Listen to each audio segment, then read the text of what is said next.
A very good morning. It's Fabio, and welcome to another daily market outlook where EURUSD and GBPUSD sells have played out to absolute perfection. If you were there in yesterday's live stream or Wednesday's live stream, you should have seen that we took those GU and this EU sell live on the stream. And today, guys, we're going to give you an update on what we can now expect next, because the most beautiful moves have obviously now played out. By the way, my apologies for not dropping a market outlook yesterday. I was traveling from Dubai to, as you can see, the grey and rainy Europe. But we're back with another market outlook, so let's see what's been going on. Now, first of all, EURUSD made that deeper retracement back in towards the downside. Again, we were trading at premium pricing and we were inside this daily area of supply.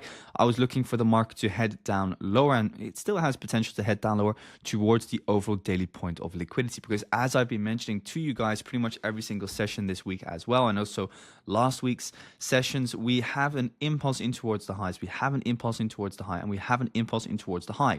Before the next impulse can take place and the retracement phase is over. When is this retracement phase over? It is over once we take out a daily point of liquidity. Now, where is daily liquidity situated? It is situated underneath a bump in the road, Now, as we can see last time, what happened to this piece of price action is we had a daily demand zone. It caused the initial reaction up and then a stronger sell-off towards that daily bump in the road. And the exact same thing now has happened on EURUSD, where we had this daily area of demand. The market reacted, pushed in towards the highs, simply pushed into supply, and now it's heading down lower towards that daily liquidity point. So still seeing some potential further downside. Obviously, we're now on top of the yearly open, so you want to pretty much have some profits taken. But I still expect the market to head down slightly lower towards this bump in the road here, or this bump in the road over here. And then from there, we could look for a new potential long in towards the upside. Now, for those who are curious, Fabio, why did you take that overall short position? And the first short position I actually took, I shared with you guys as well here on the market outlook. I was explaining to you, okay, we're just going to market order, because look, sometimes you just understand that the market is going to sell off based on, let's say, the price action I've just explained to you on the daily. However, then getting an entry is sometimes a lot harder. We had, for example, this supply zone here, but internally there was not really anything. So I just decided, okay, I'm going to get into a market order position. And then once market structure starts aligning with the overall strategy, then we can potentially get into a lower time frame setup, which we did live on the stream again on Wednesday. And that overall setup was, to me, very clear, where we had a break of structure in towards the downside. We had internal liquidity high positioned over here, and we had the monthly open as well. Once we then saw the 1 hour change of character, we saw a double 1 hour change of character, even a triple 1 hour change of character on this low break over here. And here we, by the way, took out some liquidity at the time, and that's why I decided to sell market order there on the overall low break with the stops above the highs. Now, as you can see, obviously back down towards the yearly open, a beautiful 1 to 3 risk to reward without any drawdown. And I know a lot of you took that position, so congratulations. So again, the overall thesis here is do not go long from this demand zone over here. Why? Because the higher time frame narrative does not align with that position, okay? And the higher time frame is always the time frame that is going to come through, as it's simply stronger than the lower time frame. So that's pretty much EURUSD. Still looking for some further downside, but again, if we look at the market, guys, where are we currently trading? We're currently trading after a break of structure. This is swing high, this is swing low. So you're trading at discount on top of a yearly open. So don't at me, Fabio, can we take a position on EURUSD? No, now is the moment to stay out of EURUSD. Obviously, we've also reached discount pricing, so it's not ideal. We're inside of the, let's say, or below the 0.5 fib. We could look for another short position maybe next week, back down towards that liquidity point. But for now, the move has happened this week. So yeah, be happy with those profits. And if you missed out, make sure to join the Discord to understand why you missed out, because everybody has been in this position across the board. Now, going into the dollar index obviously pushed up higher as we were anticipating, towards the yearly open and towards the daily points of liquidity, which is this high over here. That's still my target next for the dollar index, and we still have demand in control. We're looking for maybe a little bit of a deeper retracement, but eventually still for a little bit further upside.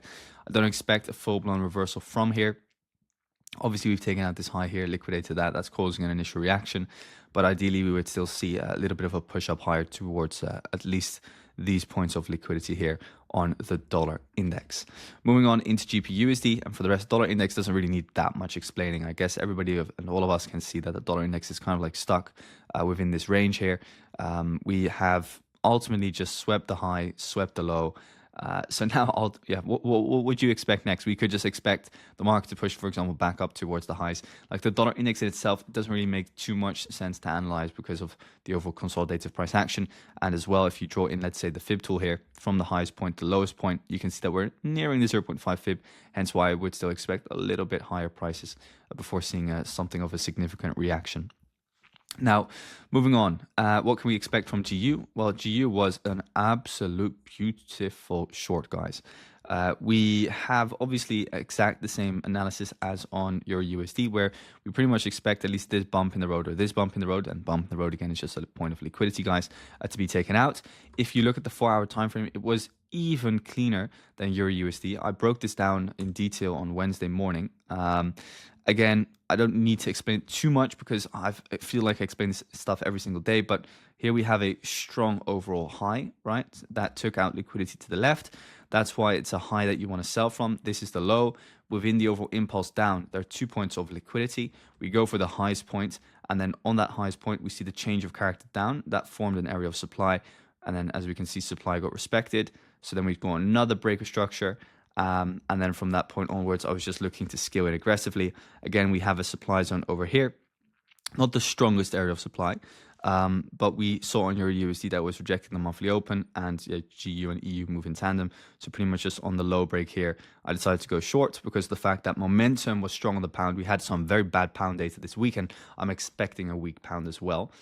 As I highlighted in the live session, we had worse than expected inflation numbers. Unemployment numbers were bad this week for the pound. So it makes sense that the Bank of England is going to cut interest rates, which is bearish for the pound. And that's why we were looking for shorts, in addition to the fact that the technicals also looked very good.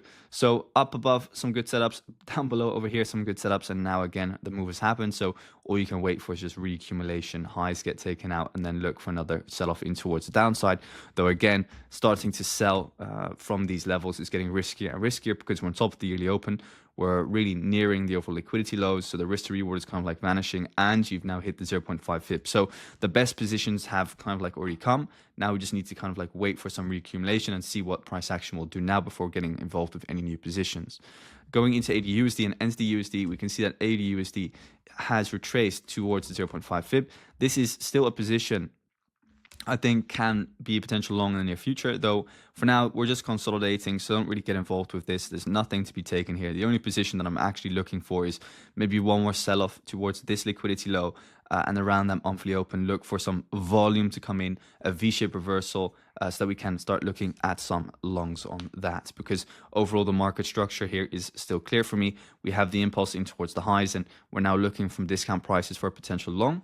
Going into NZD/USD, we can see that NU sold off very aggressively because of the fact that the Central Bank of New Zealand was relatively dovish, meaning that they were not talking about raising interest rates in the most recent central bank speech. That's why NZD/USD for me is a little bit of a lower probability play at the moment, and my focus would just be purely on AUD/USD, as I like the market structure a lot more on that.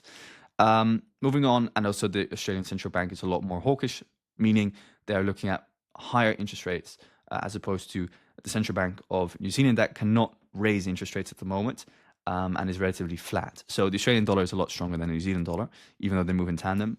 You'll see these kind of like flushes down happen on NZD/USD, which then, for example, do not happen on an AUD/USD, right?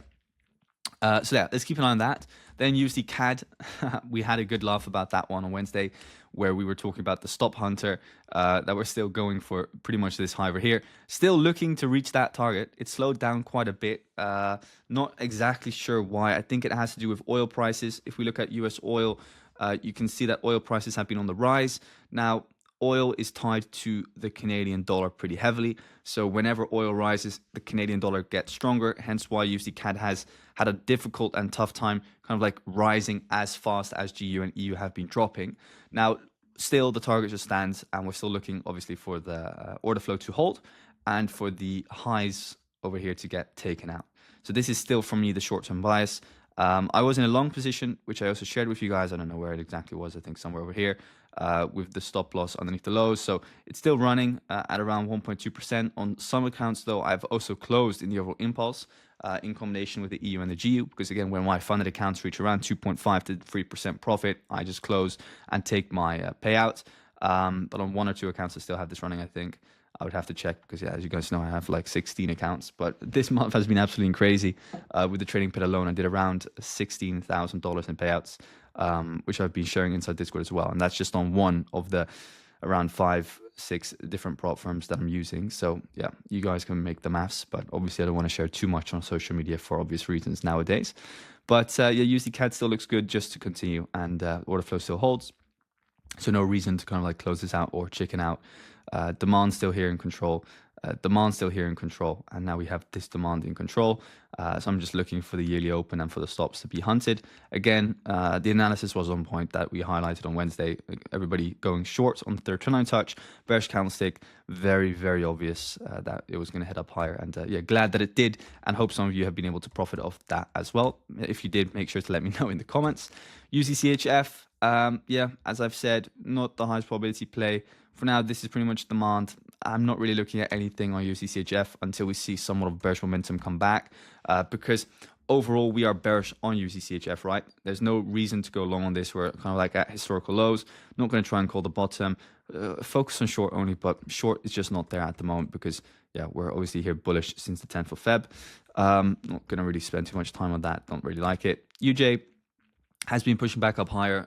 Yeah, I mean, look, if you want to trade the yen, I think like an 80 JPY was a lot more clear or a lot more clean. AJ, maybe, yeah, no, AJ. I think CAD yen has also been on the rise. I know some people are in CAD yen as well. I haven't been a big fan of those yen pairs, again, if I'm very honest. So yeah, I mean, if you did take some longs, congrats. We've broken out of this range, but now still, to me, there's no clear trend.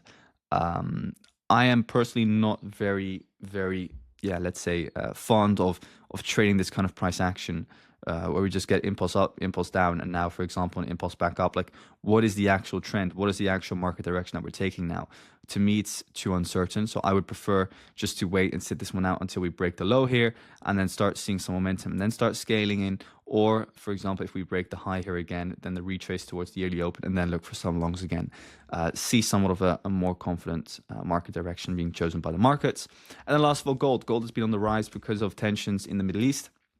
Again, yeah, Trump is moving a lot of planes towards the Middle East. Now, it's very unlikely that any action will be taken militarily by the United States as long as the Olympics go on. So I don't expect kind of like a massive breakout on gold before the end of the Olympics, which, if I'm not mistaken, is on Sunday or tomorrow.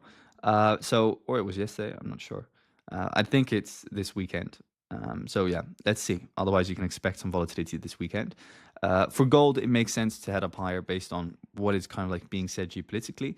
Is it the cleanest of setups? Definitely not. Are we consolidating, moving a little bit sideways? Definitely yes. But still, based on that, you can look for that further upside. But is it a very high probability setup? No. We had a descending trend line here, kind of broken out of that. Makes sense to head up higher. But I'll just be sitting this one out. I do think we're ready to head up higher though, and I'll be looking for that higher pricing. Definitely also based on what I just mentioned to you guys. How that exactly that upside push is going to happen, not sure yet. Maybe we need to liquidate this and make a connection with the demand zone. That would be a better level to look for buys from. But doesn't obviously need to happen. But I don't really see a setup here personally on this area of consolidation. So that's why I would rather sit this one out. So that's it for today, guys. Thanks so much for tuning in. Wish you all a fantastic trading day. I'm going to be on my way to London today. So I'll do my best to update you guys where I can and speak soon. Thanks.